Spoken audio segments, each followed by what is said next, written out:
Are you panicking about an upcoming test tomorrow? No judgment. We've all been there.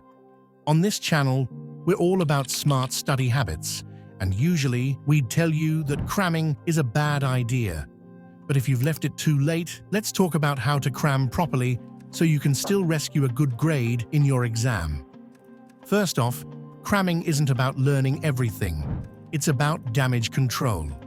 Your goal is to cover the most important stuff and make sure it actually sticks.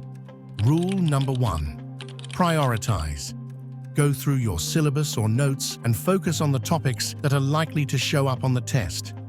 Don't waste time on the tiny details that might not even be on the exam. Rule number 2. Don't pull an all-nighter.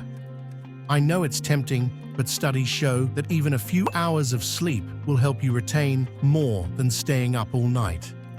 Aim for at least 4 hours of sleep.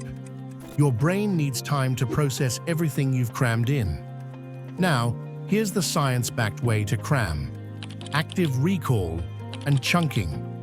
Active recall means testing yourself constantly. Don't just reread your notes. That's passive and a waste of time. Instead, ask yourself questions and try to answer them without looking. For example, if you're studying biology, don't just read about the parts of a cell. Try to name them from memory. Then, you should try chunking. This is when you break down the content into smaller, manageable sections. Let's say you've got 3 chapters to cover. Don't try to tackle all 3 at once. Focus on one chapter for 30 minutes, then take a 5-minute break. Repeat. This keeps your brain from feeling overloaded and helps you stay focused. By the way, if you want to do better at school or university, you should consider signing up to my free newsletter. It's full of study tips and academic advice. So click the link in the description if you want to level up in 2025. Trust me, it's worth it. Anyway, back to cramming. Let me tell you about Sophie, one of my friends who was notorious for leaving her studies late. She had a big chemistry exam coming up and hadn't opened her books in weeks, and she was panicking. So we sat down, and I made her focus on just the high-yield topics, stuff that always showed up on the test.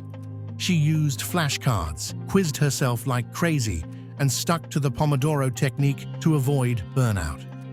She got 4 hours of sleep, walked into the exam, and scored a solid B. Not perfect, but way better than the disaster she was expecting. So, if you've left it late, don't stress, just cram smart. Stick to the key topics, use active recall, and give yourself some sleep. And hey, maybe next time we'll get ahead of the game, yeah? Hit that like button if this helped. And don't forget to subscribe for more tips that'll make your study life way easier. And don't forget about the free newsletter. It's packed with tips like these. Good luck and see you in the next video.